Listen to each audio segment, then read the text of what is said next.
Salut à tous, donc je fais cette vidéo aujourd'hui parce que vous avez été nombreux à me demander sur ma page Instagram. Vous pouvez consulter ma page Instagram ici.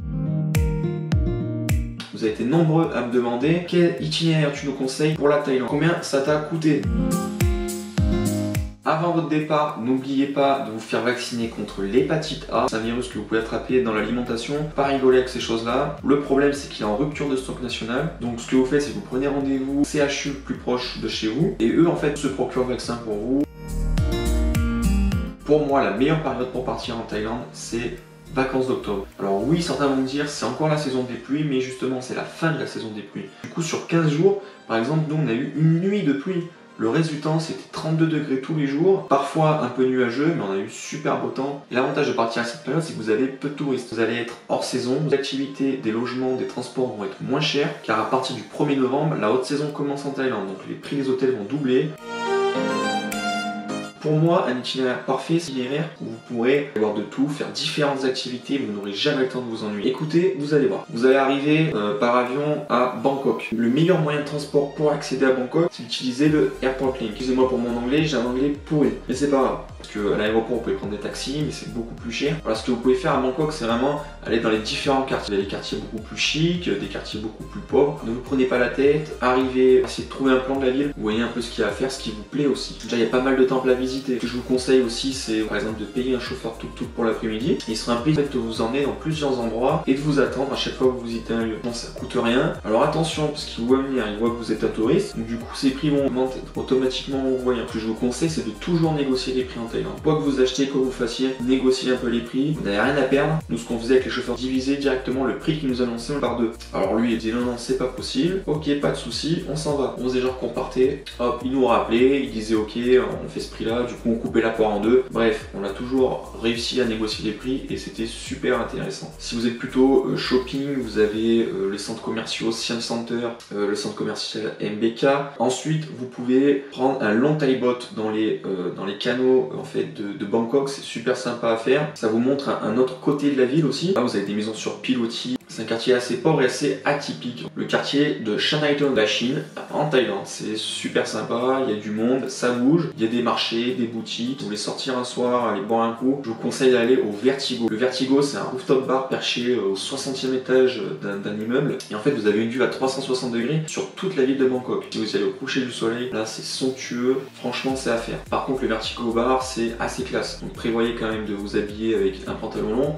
Nous on y était short basket, on est arrivé à l'entrée, ils nous ont dit le short c'est pas possible, ils nous ont prêté un pantalon pas de défense, on ressemblait à rien mais bon c'est pas grave, on était à notre rooftop bar et on avait une vue exceptionnelle. Donc une fois que vous avez passé 2-3 jours à Bangkok, moi ce que je vous conseille c'est de prendre le train à la gare centrale de Bangkok, vous prenez le train direction Lopburi, vous allez changer complètement d'atmosphère, c'est une toute petite ville, mais qui est envahie par les singes.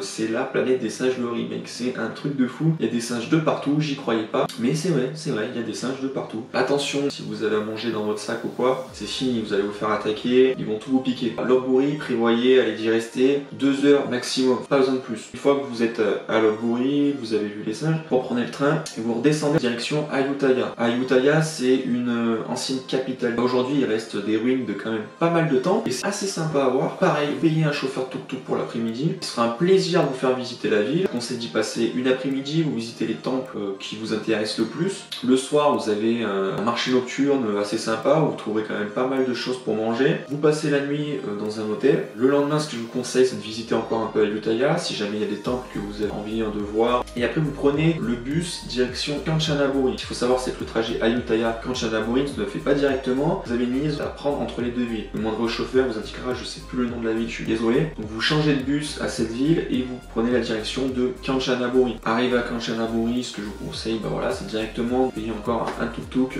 Alors vous verrez là-bas, les tuk-tuks sont différents, c'est des pick-up. Vous rejoignez votre hôtel, le soir, vous verrez, ça bouge pas mal à Kanchanaburi. Un petit resto sympa, aller boire un coup entre amis. Ensuite, c'est d'aller au Ganesha Park. Donc c'est un parc avec des éléphants, voilà, qui a été ouvert par un Français. Je sais qu'il y a un gros problème en Thaïlande avec les éléphants. Et voilà, je vous conseille ce parc parce que vraiment, cet homme prend soin de ses éléphants. Ça se sent, c'est super sympa. À Kanchanaburi, ce que je vous conseille, c'est de passer par un organisme de tourisme. Vous partez avec cet organisme à la journée, donc le matin, nous, on est resté 4-5 heures en fait au parc national d'Erawan. C'est un parc où il y a des cascades totalement magnifiques avec de l'eau turquoise, vous pouvez vous baigner au milieu des poissons, vous êtes au milieu de la jungle, vous allez peut-être entendre 2-3 fois des singes crier et tout, c'est vraiment dingue. Donc comptez environ 4-5 heures pour faire le parc entièrement aller-retour. Je vous conseille vivement d'aller à la dernière cascade, la cascade numéro 7, vous verrez, c'est magique, c'est un truc de fou, je sais pas quelle hauteur elle fait. J'avais jamais vu ça de ma vie. C'est vraiment super. En plus, si vous y emmène tôt le matin, il n'y a pas beaucoup de touristes. L'après-midi, ce qu'on a fait en fait, c'est qu'on a été prendre un train. Vous passez sur une voie ferrée mythique, super connue à Kanchanaburi. Et ensuite, on vous emmène au pont de la rivière Kwai. C'est à voir, il y a pas mal de monde. En tout cas, c'est l'attraction phare de Kanchanaburi. On a passé une journée super, quoi. On a rencontré en plus de ça d'autres personnes. Le soir même, on est resté avec eux pour un coup et tout. D'ailleurs, ça rate cette vidéo. J'en passe le bonjour. J'espère que leurs études à Bangkok se passent bien. Donc voilà, Kanchanaburi, ce que je vous conseille, c'est pareil, 2 jours. Et puis vous repartez. Je vous conseille de prendre un bus direction Damansardoak. Je ne sais pas si ça se prononce comme ça, mais voilà, c'est en fait le lieu où il y a le plus beau marché flottant en Thaïlande. C'est d'ici que provient la photo assez mythique de Thaïlande. Ce marché flottant, il faut y aller de préférence le matin où il y a le plus d'activités. Donc c'est pas mal, bon, c'est assez touristique quand même, j'ai envie de dire. Vous y restez une bonne matinée, 4-5 heures. Vous pouvez prendre un bateau et vous naviguer au milieu du marché flottant. Damansardoak, c'est direction le sud de la Thaïlande, Phuket. Donc pour aller à Phuket, vous avez le choix. Soit vous prenez un train, mais il faut compter environ 12-13 heures de train de la plaine centrale jusqu'au sud de la Thaïlande. Donc c'est long, je vous conseille vivement. C'est voilà, de prendre un vol en interne de Bangkok jusqu'à Phuket, une 50aine d'euros par personne avec bagages en soute, plus les frais de carte bancaire. Mais voilà, au moins en 1h30 c'est réglé, vous êtes dans le sud. Une fois à Phuket, on a été directement à notre hôtel, on a passé la nuit à l'hôtel. Le lendemain matin, on a pris un forfait taxi plus ferry aller-retour les îles de Koh Phi Phi. C'était vraiment intéressant, franchement les prix étaient intéressants. Donc voyez avec votre hôtel s'il n'a pas à vous proposer des plans comme ça. Le lendemain matin, on a pris le ferry, comptait environ 2 heures, 2h30 pour accéder aux îles Phi Phi. Et donc là, changement de décor, des îles où il y a la roche qui sort et vous avez la jungle qui recouvre toute cette roche, c'est totalement mais exceptionnel. On se croirait dans un film. D'ailleurs, c'est pas par hasard que le film La Plage avec Leonardo DiCaprio a été tourné ici, je pense. C'est vraiment un lieu mythique. À Koh Phi Phi, ce que je vous conseille, bien sûr, c'est voilà, la plage, le sable blanc. Vous pouvez aussi payer pour une après-midi un taxi boat. Voilà, il y aura un gars qui vous emmènera pour l'après-midi sur les îles Koh Phi Phi. Parce qu'on avait été à Monkey Beach, donc comme son nom l'indique, c'est la plage des singes. Totalement surprenant en fait, vous avez des singes partout sur la plage, qui sont dans leur espace naturel. Même principe qu'à Lopburi, ne prenez pas de nourriture sur vous. Petite anecdote d'ailleurs pour Monkey Beach, moi j'ai vu un mec arriver sur la plage avec sa petite bière, sauf que le singe il a chopé sa bière, il l'a ouverte, tu sais que c'était réglé. Plus de bière, enfin c'était énorme. Si vous venez à Koh Phi Phi, franchement faites du snorkeling, c'est super. Sur place, vous verrez, il y a plusieurs centres de plongée certifié SSI et PADI, et vraiment prenez un centre certifié pour faire votre plongée, parce qu'il y a beaucoup de taxi bots qui vont proposer de vous emmener dans des spots de plongée. Et voilà, je ne sais pas comment c'est encadré. Vaut mieux partir avec quand même des personnes qualifiées. Adventure Club, donc il vous proposera plusieurs forfaits. Nous, ce qu'on avait pris, c'était un départ à 16h pour un retour à 19h30 environ à Koh Phi Phi. Partez avec lui en long tail boat et il vous emmène sur différents spots de plongée dans un parc national. Donc nous, on a commencé par un spot où il y avait des poissons de toutes les couleurs, c'était magnifique. On a plongé avec une dizaine de requins. Rassurez-vous, ce sont des requins inoffensifs. Ensuite, on est parti dans une baie absolument magnifique. Vous arrivez en bateau, vous avez un décor coupé le souffle. Il nous a emmené dans un spot pour nager avec les tortues. Donc, au début c'était un peu compliqué, on n'a pas trouvé les tortues, jusqu'au moment où j'en ai vu à 1m50 et j'ai nagé avec elles. Donc l'avantage de faire du snorkeling ici, c'est que même si vous n'êtes pas certifié en fait en plongée, vous pouvez partir avec un masque tuba et palme et vous verrez des choses exceptionnelles. Ça nous a coûté par personne, 25-30 euros par personne, mais c'était vraiment une expérience unique et que j'ai envie de refaire dès que possible. Donc Koh Phi Phi, c'est vraiment pour le repos, le calme et le lieu paradisiaque. Ce que vous pouvez faire aussi, donc il y a pas mal de petits restos sympas à Koh Phi Phi et vous y allez pour la fête. Faites une soirée à Koh Phi Phi. Il y a pas mal de monde qui font des spectacles avec du feu. Vous avez des bars qui bougent, vous avez de la bonne musique et voilà, vous éclatez. Si vous allez en Thaïlande entre potes, même en couple, je pense que vous avez de quoi vous amuser. Vraiment sympa quoi. Je vous conseille Koh Phi Phi, 2-3 jours c'est bien. Après ensuite vous prenez le ferry retour pour Phuket. Et là Phuket, c'est peut-être le lieu que j'ai le moins aimé en fait en Thaïlande. Déjà il faut savoir que le sud de la Thaïlande, les gens sont totalement différents du nord je trouve. Peut-être moins accueillants, un peu plus froids, plus distants. Et ils viendront moins vous aider. Comptez même pas, essayez même pas de négocier les prix. On a essayé 2-3 fois.